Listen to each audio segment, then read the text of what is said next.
Hey everybody, it's Casey Williams. About 15 years ago, when General Motors traded three-row minivans for three-row crossovers, they created the Traverse. And if we're being really honest, the Traverse looked as much like a minivan as it did a crossover. But here we are in the third generation, the 2025 Traverse, and I gotta ask you, does that look like a minivan? If we're being really honest, this looks more like a Chevy Trailblazer than does anything close to a minivan. And over the three generations, the Traverse has gradually got in to be more like an SUV. It looks more like a Tahoe, more like a real off-road capable vehicle, especially in Z71 trim. And the Z71 is the off-road package, and it really looks the part. Got the black grille, I like the logo, Z71 logo. Got the red tow hooks down below, black trim. But I like the front of the new Traverse a lot too. I like the driving lamps, LED headlamps here. So looks very nice, looks very crisp, very modern. And again, ties it to other General Motors SUVs. Off-road package, you got the 18-inch black wheels, off-road tires, all the black trim on it. But I think it's really handsome too, and I really like the rear sail panel here. Kind of thin, but again, tied to other GM vehicles. I think it's really cool, really classy, and a neat way to treat the rear end. Come around the back, get the tail lamps, kind of the boomerang effect coming across. More black logos, quad exhaust outlets. Moving inside, there's a lot to like too. Power hatch. With the rear seats up, there's not a lot of storage space back here, but what I do like about the third row seats is you can get a real adult human in the back seat and take them on a trip. Kids are very comfortable, but you can't get adults back there too. A lot of three-row crossovers, that's not always true. But if you're going to travel, go long distances, get a lot of luggage in, you're going to put the back seats down. Pull the handle, flip them forward. Very easy to do that. Then you get a bicycle in. The middle row captain's chair is also fold forward, so you can basically load from here to the back of the front seats with lots of space. Down below the cargo floor, some other storage. You got wet items, you got wetsuits, you've got hiking boots and stuff. You can throw them in there and keep the rest of the vehicle clean. But overall, really nicely packaged back here. I think General Motors has really outdone itself with this generation of its full-size three-row crossovers. And that goes for the Buick Enclave that we recently tested too. It's very functional, it's very comfortable, very roomy, and the style is spot on. And a lot of technical features too to connect all your devices. Really starts, the first thing you notice when you get in here is this wraparound panorama of glass. You got your instrument cluster here, very crisp, very clear, reconfigurable. And of course, a 17-inch infotainment screen here too. It's pretty intuitive, it's easy to swipe through things. I'd prefer, there's a volume knob, I prefer a proper tuning knob too. But overall, not many complaints. It does have tri-zone automatic climate control, so both front passengers and the rear has a separate unit. All controlled down below, you got redundant buttons for that down there too.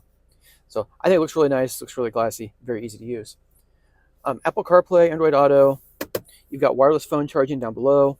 Just throw your phone in there and charge it there. Also the USB ports down in there if you want to charge with a wire. I also like this console, like the storage down below. And a very deep cubby here as well too. But the style of this vehicle, I really, really like. I like the red. I think it's kind of cool on the Z71 package. Stitching, the chrome accents.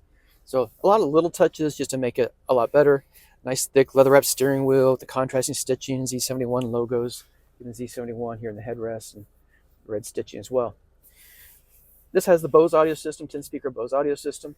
This one does not have the available panoramic sunroof. You can't get that. We don't have it. If I had one complaint, kind of a couple complaints really, again, I'd like to have a tuning knob there. Seats are comfortable, but they're just a little stiff, a little firm. That's been kind of a GM trait for a while. But again, they're nice on the long trips. You stay really supportive and very nice on the highway, but it'd be nice if it was just a little more comfortable. This has all the safety gear on it. It's got the forward collision alert system, automatic emergency braking, lane keep assist, rear cross path detection, rear pedestrian detection with auto brake, pretty much everything to keep your family safe out on the road. Another feature that this vehicle has that I think is really cool and I really appreciate, it has GM Super Cruise system on it. So out on the highway, on approved roads that are safe for take your hands off the steering wheel, you put the vehicle in cruise mode, it makes sure it's safe, and there's green lights that come across your steering wheel. Press the steering wheel button and you're off and cruising, hands off. So it's got a camera right here, it's watching me watch the road. So it's not gonna let me just go take a nap in the back seat or read a book. But you can sit there, look down the road, drink a Coke, maybe keep a hand close to the steering wheel and eat a cheeseburger going down the road and just feel a little more comfortable doing that. And some other things I really like about it too is when it comes up behind a car, it automatically changes lanes, passes the car, changes lanes back. If you want to change lanes, you just put on the turn signal. It will use the blind spot warning system to detect vehicles on your side, and it'll go ahead and make that pass as it's safe to do so. And I know these systems make people really uncomfortable to think about you're driving a vehicle without hands on the steering wheel. But keep in mind, this vehicle has radar in the front, it's got all the side sensors. It can see all the way around the vehicle by itself, a lot better than you can as a human being to keep you safe. So I think it's a nice advancement. I think if you're on the highway all the time, it's really cool. I had it in the Buick a couple weeks ago. I drove it in a Cadillac CT4, drove 4 hours in the interstate down central Kentucky back to Indianapolis, barely put my hands on the steering wheel, drove through traffic, did it all. And with a little bit of time, you become comfortable with it. You notice the vehicle behaves the way you would behave as a human being. And again, that comfort just grows over time. But I think it's really good that General Motors is starting to put those systems on the Chevrolets and other products and not just the Cadillacs.